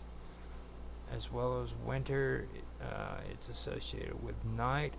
The night is typically associated with feminine energy, embodying qualities like introspective rest and receptiveness. The moon is typically seen as embodying feminine energy as well, symbolizing intuition, emotional depth, and cycles of change. The big change word. Now that's something that we all can relate to, change, isn't it? Now with birth is generally associated with with feminine energy. Okay, birth embodies qualities such as creation, nurturing in the beginning of life, which are traditionally linked to feminine aspects. Now, the subconscious mind is linked to feminine traits as well, like intuition and creativity. Nurturing is traditionally associated with feminine qualities. Traits such as emotional expression, compassion, and collaboration are often linked to femininity, or the feminine. Being receptive is traditionally associated with feminine energy. Feminine energy is often described as open, nurturing, and intuitive, emphasizing the ability to receive and be passive. Feminine traits such as sensitivity and nurturing also play a crucial role in creativity as well. Traditionally, feminine traits are often associated with emotional expressiveness, empathy, and nurturing. The concept of intuition is often associated with feminine energy. Being internally focused is generally associated with feminine energy. Feminine energy emphasizes introspection, emotional awareness, and self-care. It encourages turning inward to connect to one's inner self and emotions. Now, right brain thinking is often associated with feminine energy too. The right hemisphere of the brain is linked to qualities such as intuition, creativity, empathy, and holistic thinking. However, in some traits, death is depicted as feminine, like Santa Marti in Mexican culture, or Marzana in Slavic mythology. In many spiritual and metaphysical traditions, the heart chakra, or anahata, is seen as a center of love, compassion, and empathy, which are often considered feminine qualities. Now, I did make a few side notes, and the first note is that the moon is more of a representation of the feminine aspect of nature, while the sun is represented more towards the masculine aspect of nature. And you see that a lot within history, especially in religions from the ancient world, from ancient history. There's moon worshippers, which were more of a feminine aspect, and then you had that favored the feminine aspects, which were lunar worshippers. Then you had the sun worshippers, which were the masculine aspects, which favored the masculine aspects is what I should say. Now, another note that I made is in many cultures and spiritual traditions, the mind is seen as a balance of masculine and feminine energy, not just one or the other, but both. Even though I described the masculine aspects of the mind and the feminine, or the masculine energies and the feminine energies, they're in many cultures and spiritual traditions, the mind is seen as a balance of masculine and feminine energies. This duality is thought to create a harmonious and complete self. Alright, moving on to the next one. Creativity is often seen as a blend of both masculine and feminine qualities. Creative individuals tend to embrace both sides, combining assertiveness and empathy, combining assertiveness with empathy and intuition. So creativity is one thing that's in both aspects as well, even though I described the masculine and the feminine separately on what they are. They're both considered to be both. And on a lot of these two, what I'm reading is a lot of people are connecting these to gender. When I was reading through it, I heard a lot of that, and that's the one thing that I think people always make a mistake about. They always connect these aspects to genders, like a male is supposed to be masculine, a female is supposed to be feminine, when in reality they both have both aspects within them. But you can see it in the writing when you read it. And this actually caused a big issue with me and a friend of mine, or a couple of friends of mine, because they had a hard time understanding these things. So that's something that really is crazy. Even when you go in and you look at definitions and you of what being a masculine and what being feminine is, they throw that up on there, and there's just so much more to it than just if you're a man or a woman. It really is. I think it's sad that when you look at stuff like this.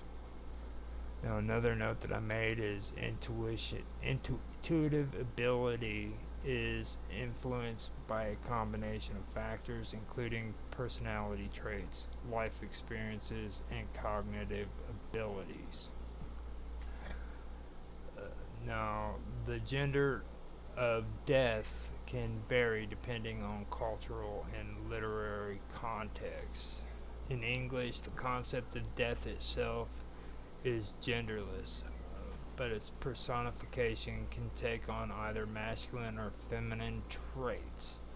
This is when I was discussing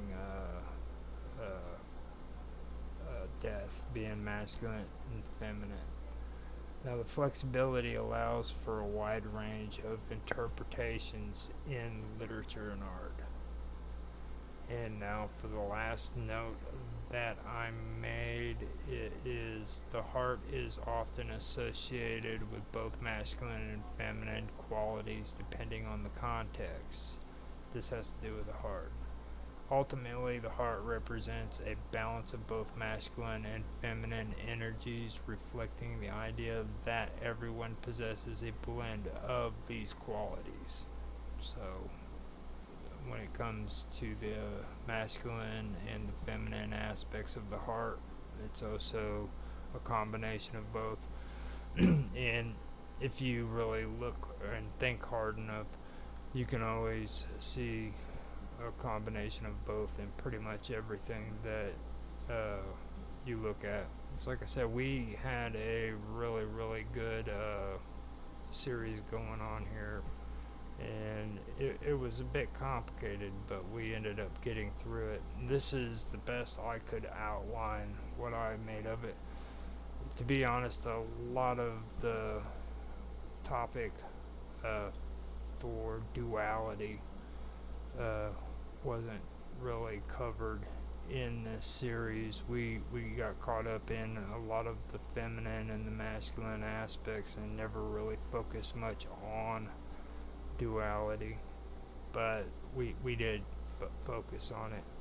Um, I think that eventually what happened was is we ended up having to, well, what I did, and I think it upset Bob whenever I did it, but I suggested to her that we change the name from duality to something else, because by the end of the episode I'd realized that a lot of this stuff uh, covers a huge range of topics which goes outside of the scope of just duality. So, and like I said, you can't cover like uh, feminine and masculine attributes with just going from one topic to another, like the masculine aspects of nature, and then going on to the next one, like the natural or the masculine aspects of so and so. It doesn't work like that. It kind of starts out with nature and then it goes in deeper until all of a sudden you're talking about society and you're talking about the universe, talking about science and buoyancy and bees and hummingbirds and all these other things. And that's basically the way that this all works, you know what I mean? It starts out on a natural basis, and then it expands and it gets wider until eventually you start seeing it in literature and religion and theology, or whatever you call it, you know, philosophy, the whole 9 yards. And the same goes with the feminine aspects. And from what we did do when it came to duality, it was the same thing with duality. You see duality the same way, and it's basically the way, the same setup too. You can't just go from one topic to another, you know. So it's very interesting how this all worked out and the way it played out. I was really glad that I was able to read all of this information and get it out there. I think we did a really good show of it, and hopefully Bob Dub keeps up on it, because she's the one that really wanted to do most of this stuff. It had a very strange effect on me.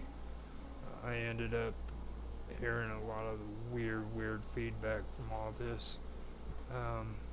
But I learned quite a bit from it, and I'm grateful that I actually did it. I'm glad that I was able to do this with Bob Dub. She's a really smart woman, even though she doesn't like taking credit for how smart she is. She's pretty smart. And also, I was able to meet Rush of Waves. He's a pretty cool guy too.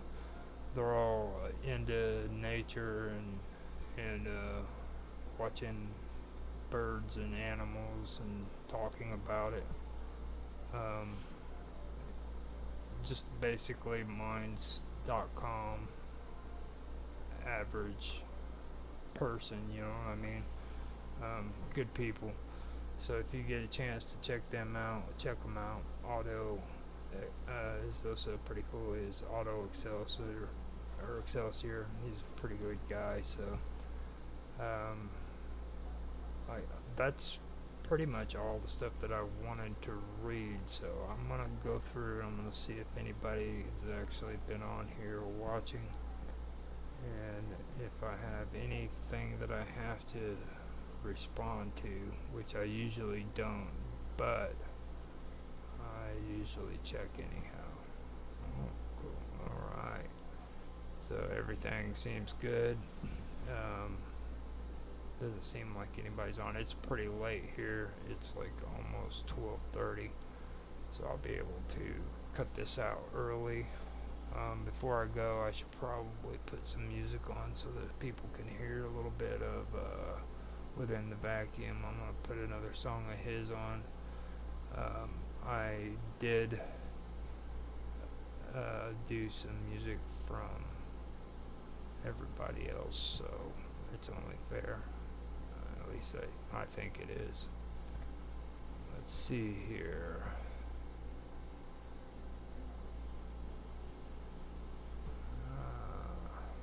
I've got to figure out what would be a good song.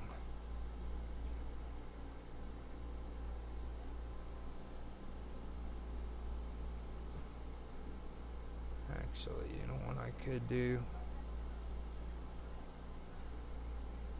Yeah, here we go. Found it.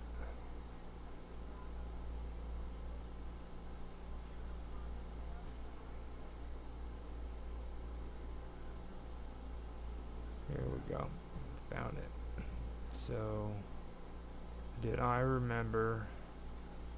And I believe I did The Illusion. Numbers and Letters is what I did. Morning Trip is one that I know. Yeah, I'll do Morning Trip. This is Morning Trip from Within the Vacuum. Hope you guys enjoy.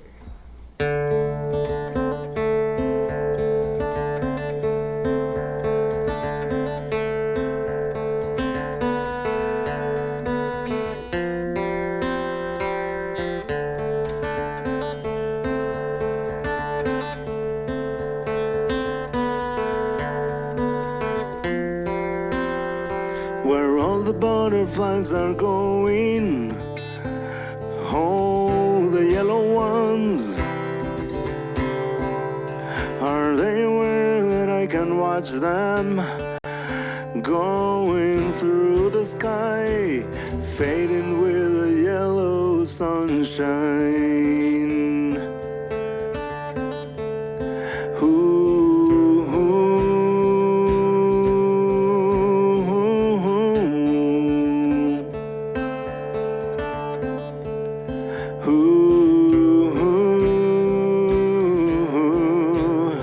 Why all the birds are singing?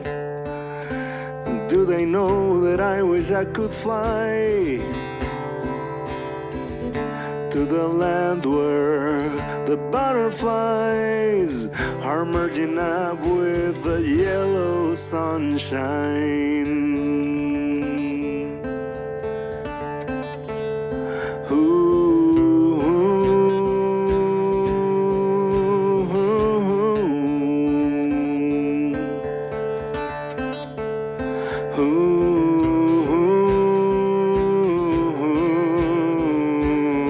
Look at me, I am the prettiest, I am the flower of your dreams. Yeah, it's all a dream. Don't stick it to your heart, all will die when the sun goes down.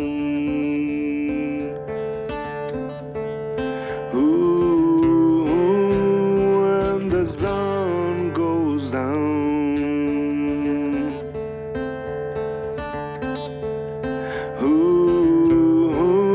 When the sun goes down.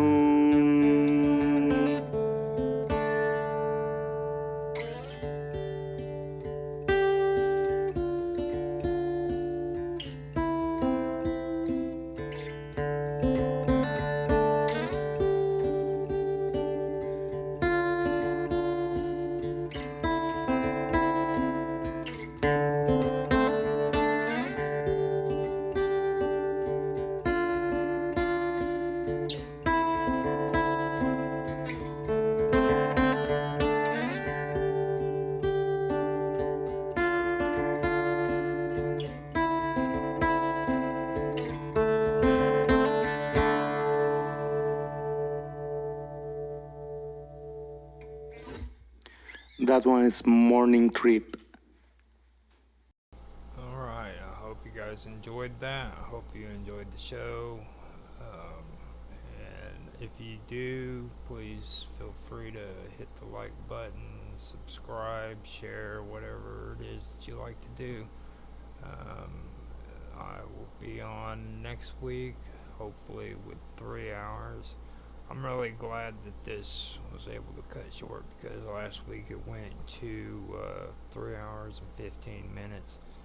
And here lately I've been live streaming to X, and I'm not really sure how long their videos are capable of live streaming. So I know it's not as long as what other ones usually are. So Odyssey I know is like well, I know it's longer than that. And Rumble I believe is like 4 hours.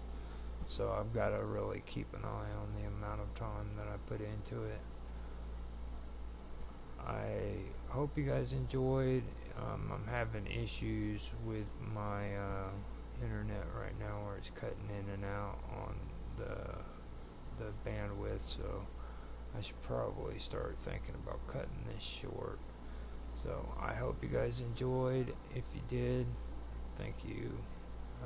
Alright, I'm glad you did, and then thank you for watching. So with that, I'm going to end the stream.